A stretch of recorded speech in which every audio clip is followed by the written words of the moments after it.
In the early hours of November 13, 2022, the bodies of 4 University of Idaho students were found brutally stabbed in their home.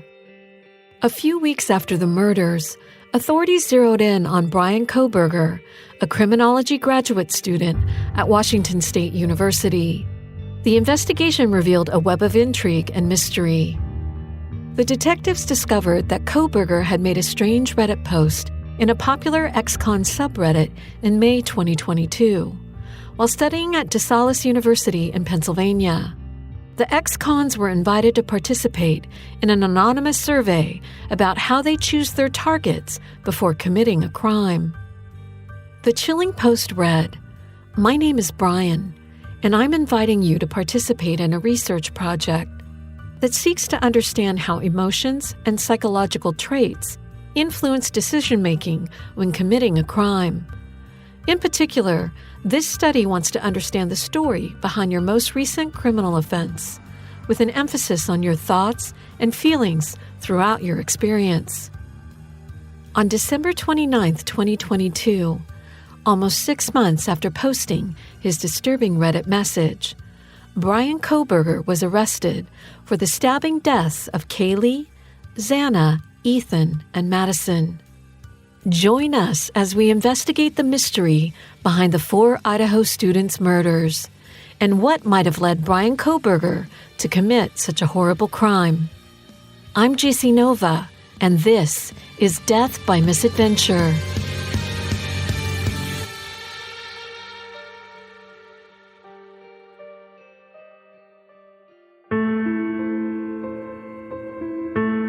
It was a typical Saturday night for the small college town of Moscow, Idaho.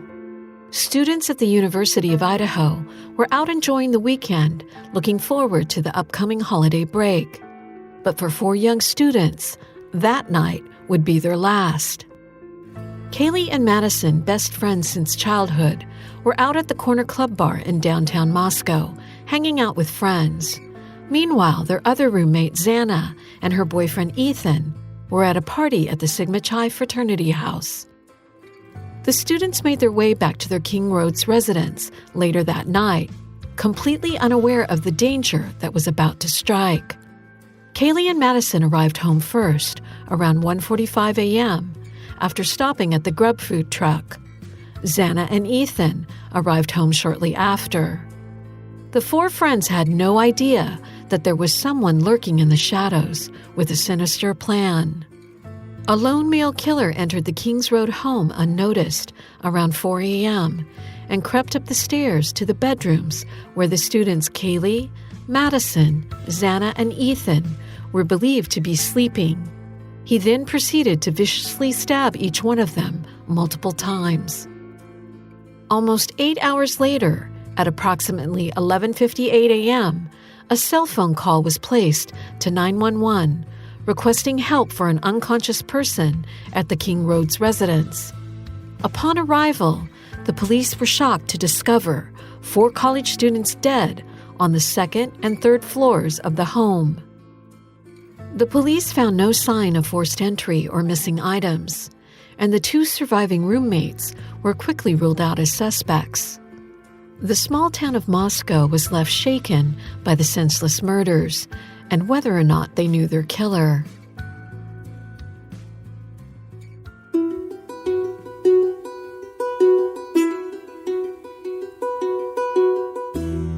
The police scoured the crime scene for clues, trying to piece together what happened on that fateful night.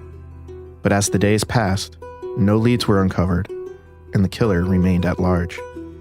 In the weeks following the murder, the police received a flood of 911 calls reporting suspicious activity and requesting welfare checks. The owner of Sud Z's laundromat even called 911 to report a mark on the column inside that looks like blood. Another caller reported that a female employee at Sherry's Cafe and Pies had received a menacing note on the back of a receipt that read, "You better watch out." Fox News reported that a total of 77 calls came in from November 23rd to November 27th, giving a glimpse into the terror that had gripped the community since the 4 University of Idaho students were murdered on the morning of November 13th. When the FBI and Idaho State Police were unable to release new information by early December, the community grew concerned. A major development, however, had taken place behind the scenes in the homicide investigation. Witnesses reported seeing a white Elantra near the crime scene on the night of the murders, and authorities targeted the car owner as a person of interest. As the community remained on edge, the detectives worked tirelessly to gather DNA evidence to build a case against the male suspect. Despite the intense public scrutiny and pressure, the police remained committed to finding justice for the 4 young victims and their families.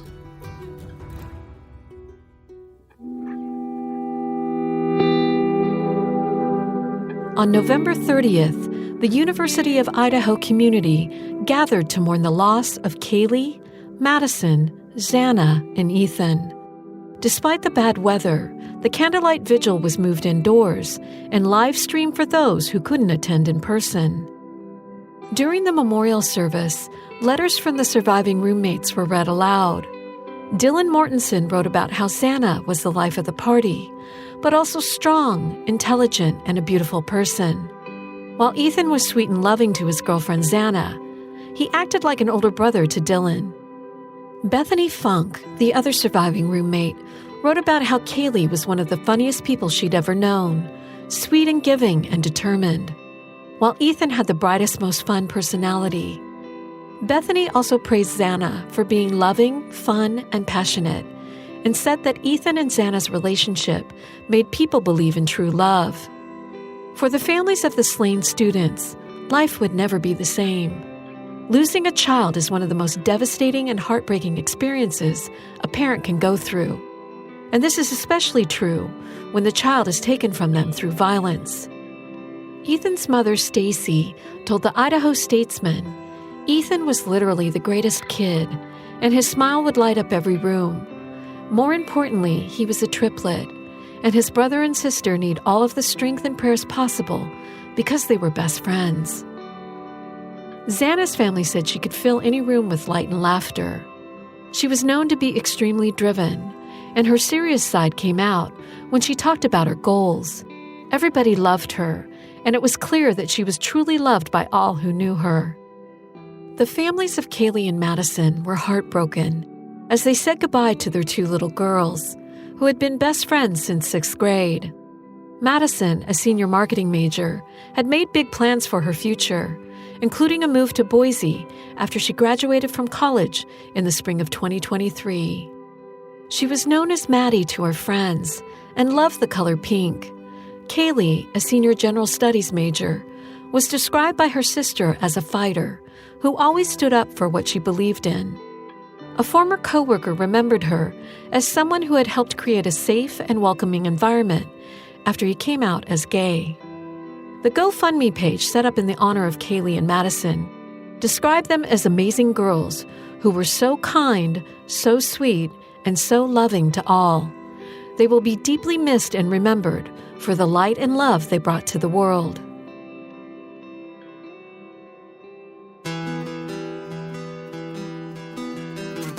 In the aftermath of the tragic murders, online sleuths took to social media to discuss the case. A TikTok influencer, psychic Ashley Killard, recently made headlines when she claimed Professor Rebecca Schofield helped orchestrate the murders of the 4 University of Idaho students. Now to a strange development in the unsolved murders of 4 University of Idaho students. A professor at the school is now suing a TikTok creator for defamation. She says that creator has accused her of being involved in the killings. The lawsuit says the creator has published dozens of videos tarnishing the professor's reputation. NBC's Steve Patterson has more. Tonight, a TikTok creator facing a defamation lawsuit surrounding the unsolved murders in Moscow, Idaho. Oh my God. Killer Rebecca is suing me. Rebecca Schofield, a University of Idaho professor, is suing TikTok creator Ashley Gillard. I'm not stopping, so let's just start there. Alleging Gillard has wrongfully accused her of ordering the killings of 4 University of Idaho students last month. The psychic first made the accusations against Professor Schofield in a series of TikTok videos, alleging that she had information linking the professor to the murders, although she had never met the professor or the students. According to Gillard's tarot card reading, Professor Schofield was involved in a love triangle with one of the students. The accusations quickly went viral and were picked up by news outlets across the country.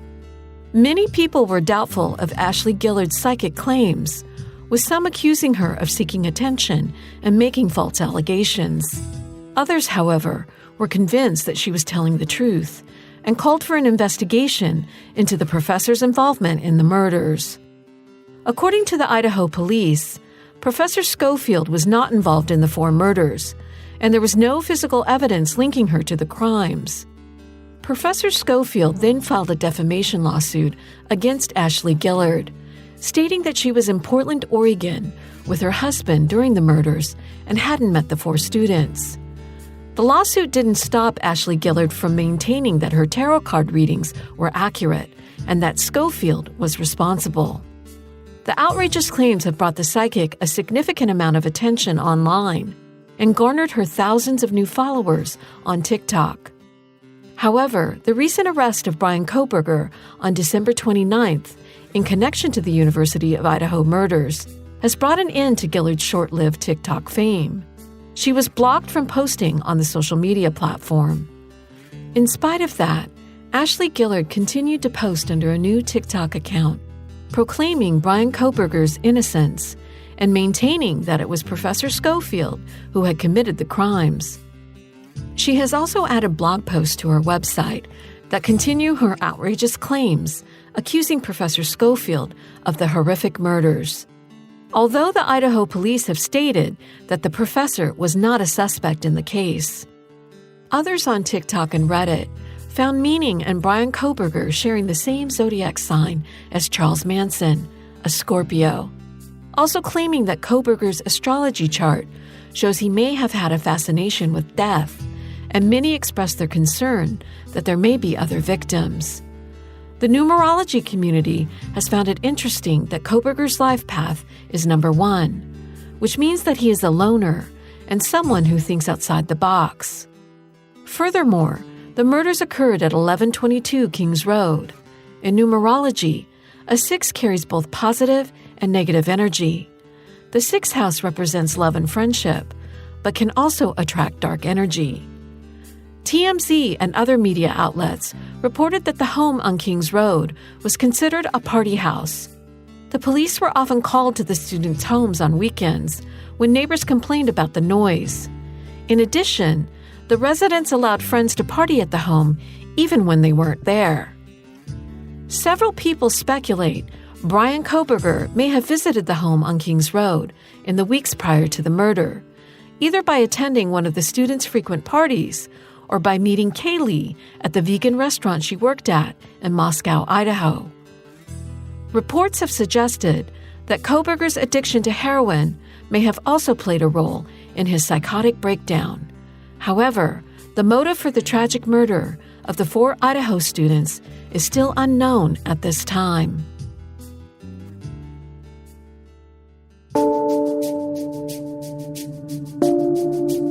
The arrest of Washington State graduate student Bryan Kohberger shocked the community of Moscow, Idaho, as well as those around the world following the investigation. According to police, Kohberger had been under surveillance by the FBI for a few weeks before he was arrested at his parents' home in Pennsylvania. The New York Times reported that Kohberger was a teacher's assistant at Washington State University, where he was studying criminal justice and criminology for his PhD. In the report, it was noted that Kohberger lived in Pullman, Washington, just 10 minutes from the home where the 4 students were murdered. A former classmate described Kohberger as an intellectual who was interested in the workings of the mind, but was bullied because he was overweight and socially awkward. Sarah Healy, who attended Pleasant Valley High School with Kohberger, said he was shy and kept to himself, but his classmates taunted and threw things at him. According to one former high school cheerleader, she and a group of friends bullied and mocked him at school. An online sleuth uncovered Kohberger's 2011 social media posts in which he expressed suicidal thoughts, depression, alienation, and loneliness. Throughout the posts, it was evident that the young teen felt sad and alone in the world. Another woman came forward claiming she went out on a Tinder date with the accused killer, saying she found Kohberger to be incredibly polite but socially awkward. The New York Times revealed that Kohberger studied under BTK expert Dr. Catherine Ramsland at DeSales University, a revelation that shocked the serial killer's daughter. His daughter says Dr. Ramsland is an expert on serial killers and has a friendship and an academic relationship with the BTK killer. She fears Bryan Kohberger may have been in contact with her father right before the Idaho murders. Even more disturbing was a survey Kohberger posted on an ex-con subreddit, according to the police. Tom Dre reads it now.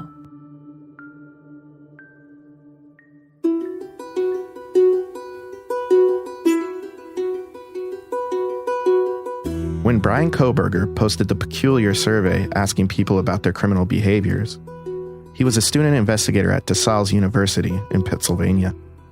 It was posted on Reddit's ex-con subreddit. In order to get a better understanding of criminal minds, Kohberger invited ex-convicts to participate in an anonymous survey for his university research study. In the now-deleted Reddit post, Kohberger wrote the following: "My name is Bryan, and I am inviting you to participate in a research project that seeks to understand how emotions and psychological traits influence decision-making when committing a crime." "Research participation is needed" was the title of the now-deleted Reddit post. It asked participants to describe their most recent criminal offense, regardless of whether they were caught. In the event they were not charged, convicted, or incarcerated for the offense, he still wanted them to participate in his research. Kohberger listed himself as a student investigator, and he wrote the following message: "We are interested in understanding how emotions and psychological traits influence the decision-making involved in committing a crime." After completing a series of background questions, you will be presented with open-ended questions relevant to the most recent crime you were involved in, and asked to detail your thoughts, emotions, and actions from the beginning to end of the crime committed. In order to best understand your unique psychological traits, surveys will be included after the open-ended section. Please be assured that your responses will be kept completely confidential. In the research study, participants were asked, "Why did you choose that particular victim or target over others?" Another read, "After committing the crime, what were you thinking and feeling?" Kohberger asked whether the participant had committed their first crime alone, whether they were employed, and whether they were under the influence of drugs and alcohol. Other questions in the survey included, "Did you prepare for the crime before leaving your home? Please detail what you were thinking and feeling at this point." And "How did you travel to and enter the location that the crime occurred?" The questions delved even deeper into the logistics of planning the crime. After arriving, what steps did you take prior to locating the victim or target? An example, person or object. Please detail your thoughts and feelings. In addition, Kohberger wanted to know what may have been the catalyst for the crime. So he asked the participants, "How was your life right before the crime occurred?" The police were intrigued by the Reddit post and were trying to determine if Bryan Kohberger had set up the research study to learn how to commit the perfect murder.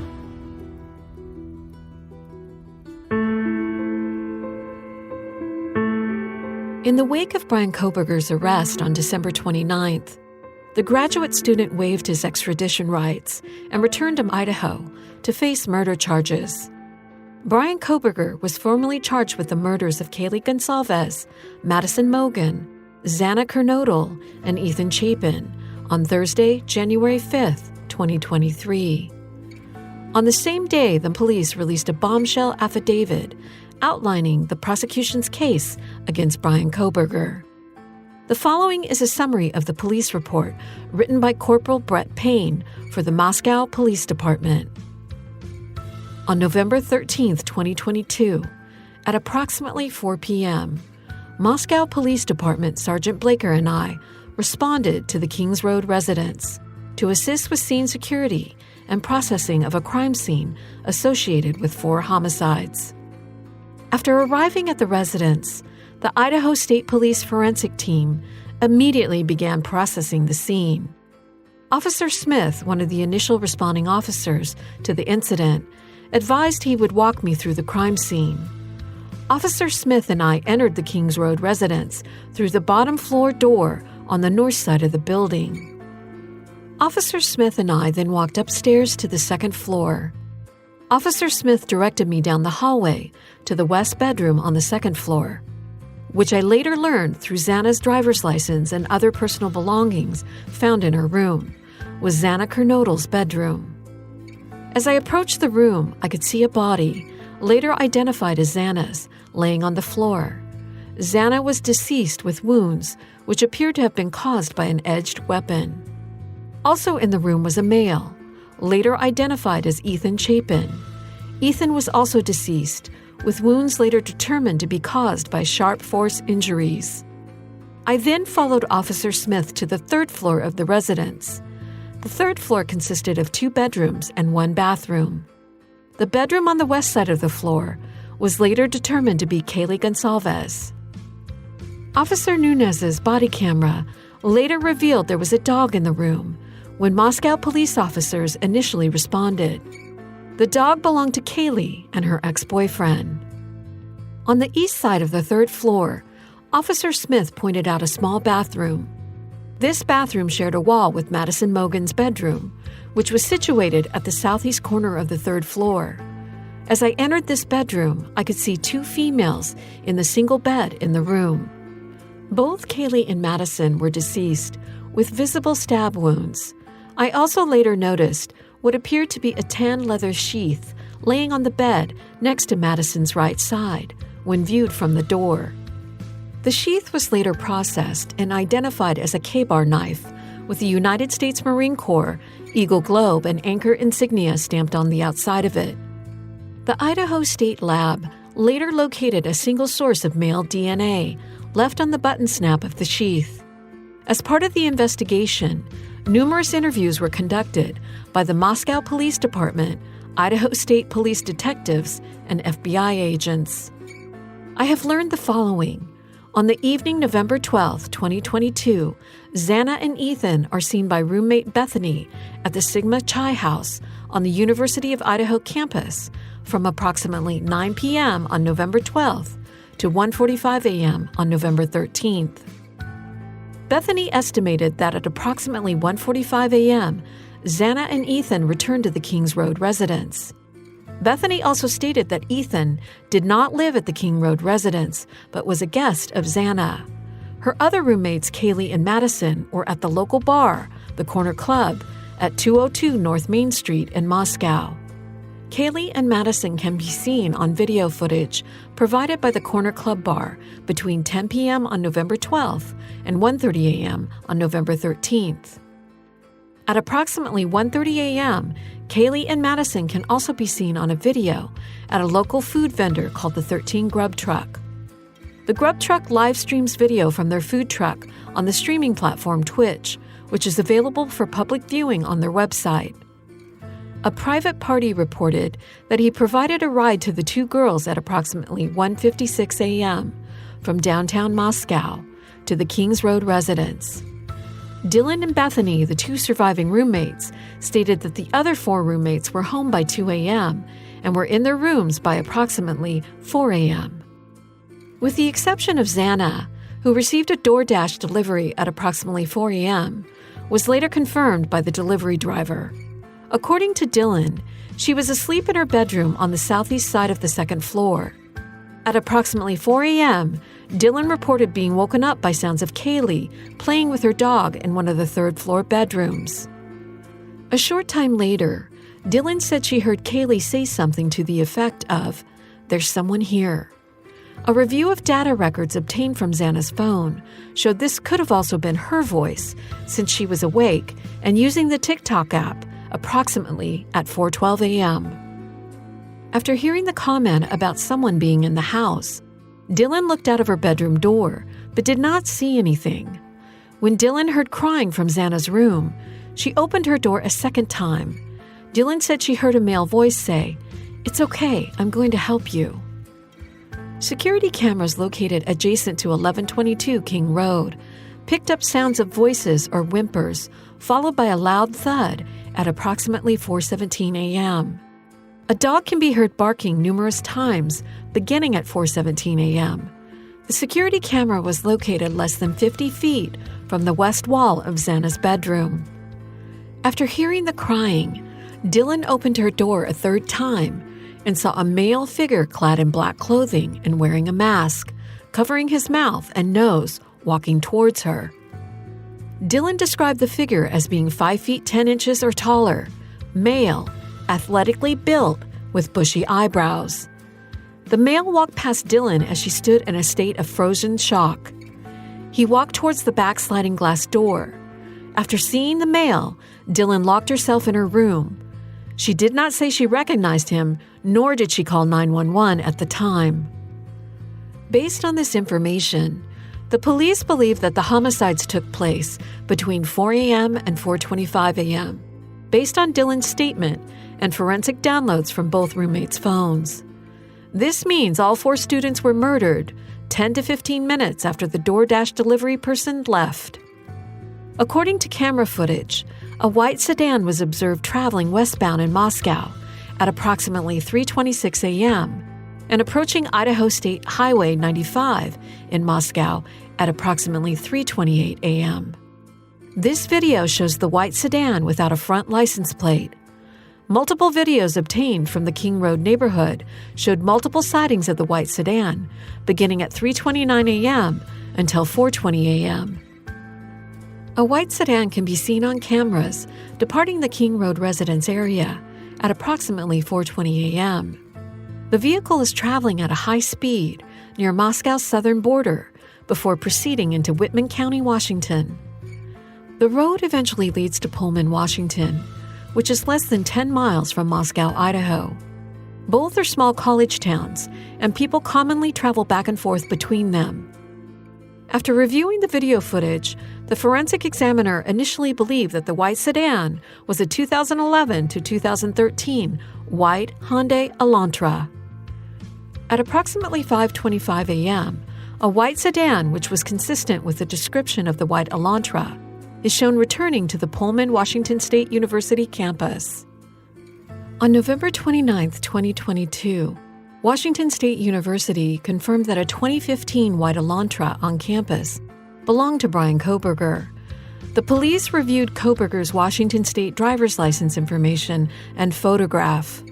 Kohberger's license indicated that he was a white male who stood 6 foot tall and weighed 185 pounds. Additionally, the photograph of Kohberger shows that he has bushy eyebrows. Kohberger's physical description matches that of the male Dylan saw inside the King Road residence on November 13th. According to records provided by the Pullman Police Department, Kohberger holds an undergraduate degree in psychology and cloud-based forensics. These records also showed Kohberger wrote an essay when he applied for an internship with the Pullman Police Department in the fall of 2022. Additionally, Kohberger posted a Reddit survey that can be accessed via web search. The survey asked for participants to provide information to understand how emotions and psychological traits influence decision-making when committing a crime. The police report also details how Bryan Kohberger stalked the victim's home at least 12 times prior to the stabbing deaths of the 4 students on November 13th, and how they tracked his movements through cell phone pings on the night of the murders. On December 27th, the FBI picked up trash from Bryan Kohberger's parents' house. Police say the DNA profile found in the garbage at his parents' home in Monroe County, Pennsylvania, matched a knife sheath left at the crime scene. The following day in the Idaho State Lab, DNA analysis was conducted that showed a sample from the trash belonged to Bryan Kohberger's father, Michael, with more than 99% accuracy. The DNA appeared to be the final link needed to allow law enforcement to conduct an early morning raid of the Kohbergers' family home on December 30th and arrest Bryan on murder charges of the 4 Idaho students.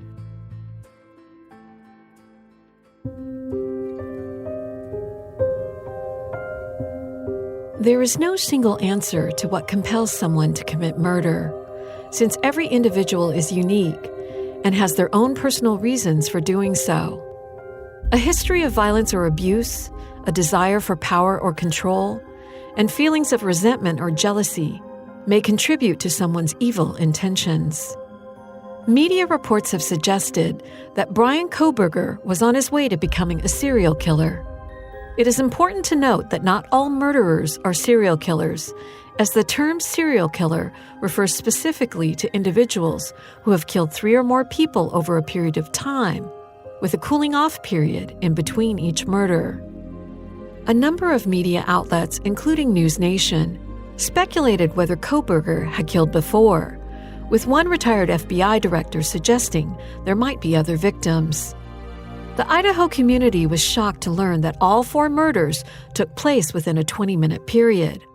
Also, the fact that he allowed the other 2 roommates to live, along with Kaylee's dog. According to some, he did not kill the dog because he was a devout vegan. Those who knew Kohberger described him as an outcast in high school, whose transformation by his senior year was so drastic that he thought he was a new student. It is believed that Kohberger lost approximately 80 pounds before entering Pleasant Valley High School in the fall of his senior year. As a result of losing weight, he went from being a victim to an aggressor, according to classmates. He also struggled with drug addiction in college, according to a former classmate at Northampton Community College. One classmate, who asked to remain anonymous, told Fox News that the two would talk for hours about his weight and drug battle. To determine the likely characteristics of the alleged killer, the FBI developed a criminal profile.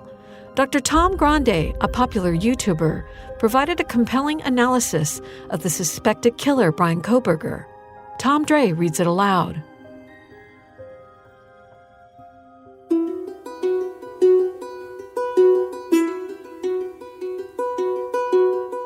The killer was expected to be between 20 and 40 years old. The age of Bryan Kohberger is 28, so he matches the criminal profile. There was a theory that the killer was poorly educated and unemployed, or underemployed. Bryan is well educated and employed, so this was not a match. It is likely that the killer had a series of failed romantic relationships. It appears Bryan was socially awkward around women, and this appears to be a match. The killer was supposed to be impulsive, irresponsible, and have a criminal record. However, Bryan does not possess these characteristics. He has no criminal record at all. The killer was expected to be antisocial. Bryan struggled to socialize, but according to Dr. Tom Grande, is much different than being antisocial. He did not appear to be antisocial. The killer was thought to have a lack of empathy. Bryan's empathy level is unknown. It appears that he tried to connect with others. He just did not know how to do it without appearing creepy and making people uncomfortable. The expected profile of the killer was someone who was socially awkward and considered to be a loner. Bryan does appear to match this criteria. The killer was thought to have a long history of negative interactions with women. Bryan appears to meet this criteria. The criminal profile indicated that the suspect may have an interest in law enforcement. Bryan studied criminology and was a security officer at one time.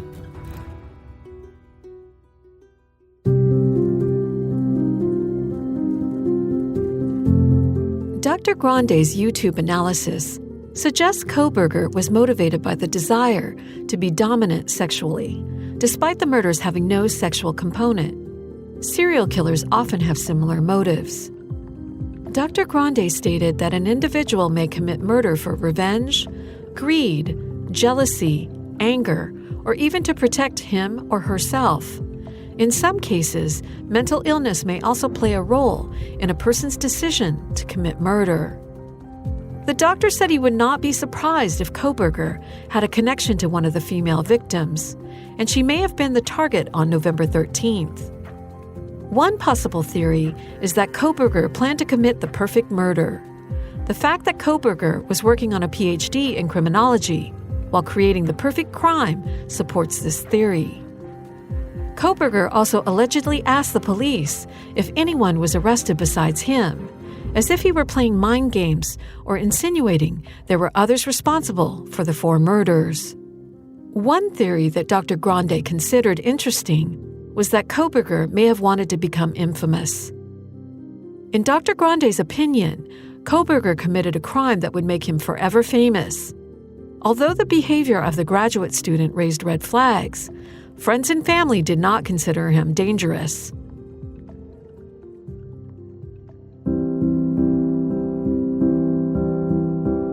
Kaylee's father, Steve Goncalves, told Fox News that he was watching a football game when my whole world got turned upside down.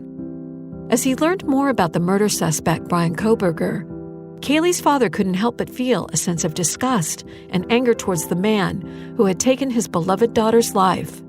As he looked at Kohberger's photo, he saw a broken soul and a pitiful human being. Despite his feelings, Kaylee's father, Steve, knows that everyone is innocent until proven guilty.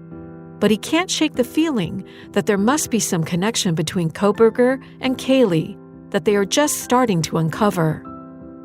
As Shannon Gray, the family's attorney, reviews the case and searches for any connections, Kaylee's father, Steve, is certain that he will be in the courtroom when Kohberger goes on trial for the murder of his daughter. The family of Bryan Kohberger has also released the following statement through his public defender, Jason Labar. We have fully cooperated with law enforcement agencies in an attempt to seek the truth and promote his presumption of innocence, rather than judge unknown facts and make erroneous assumptions. The family said they will continue to let the legal process unfold, and as a family, we will love and support our son and brother. On behalf of the victims, Kohberger's family said, "There are no words that can express the sadness we feel, and we pray each day for them. We respect privacy in this matter, as our family and the family suffering loss can move forward through the legal process." According to TMZ, Bryan Kohberger's defense attorney expects his client to be exonerated of all murder charges.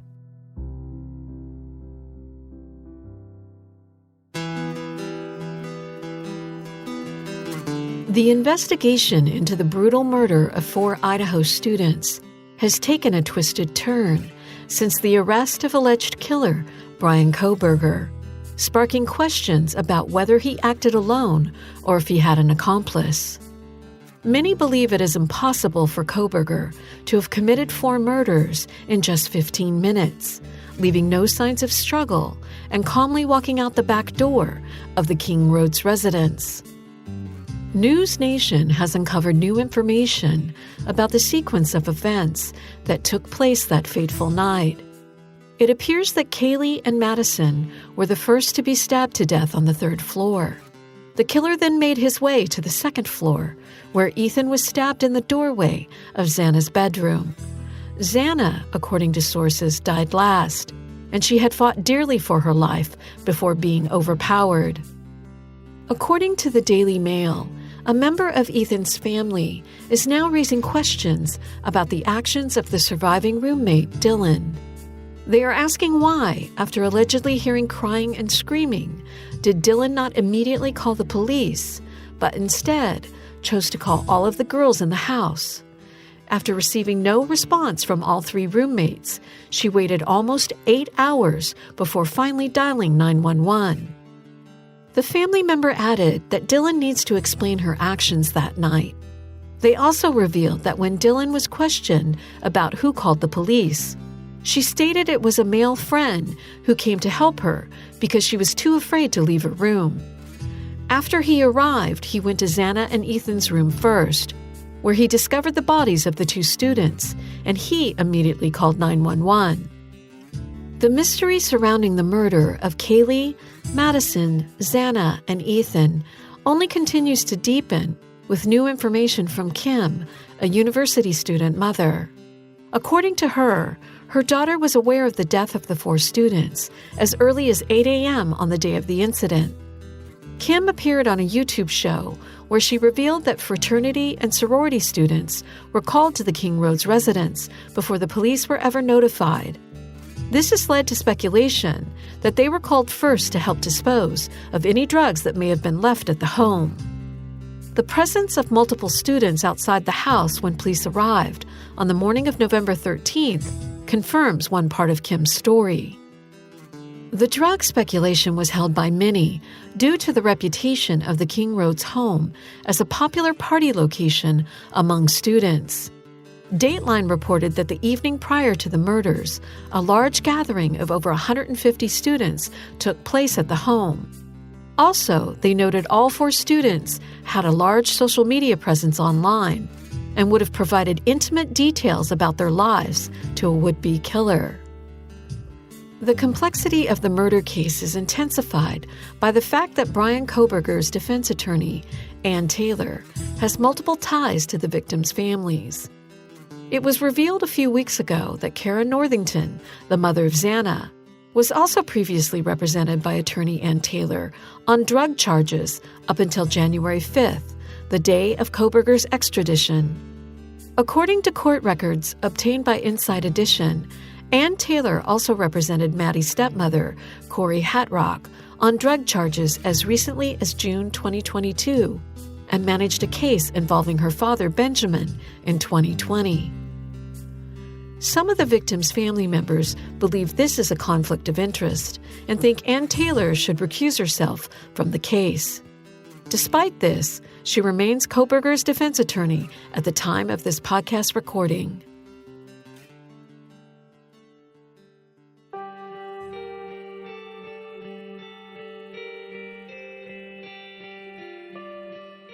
The heartbroken families of Kaylee, Madison, Xana, and Ethan are praying for justice as Bryan Kohberger's motion for trial begins this summer.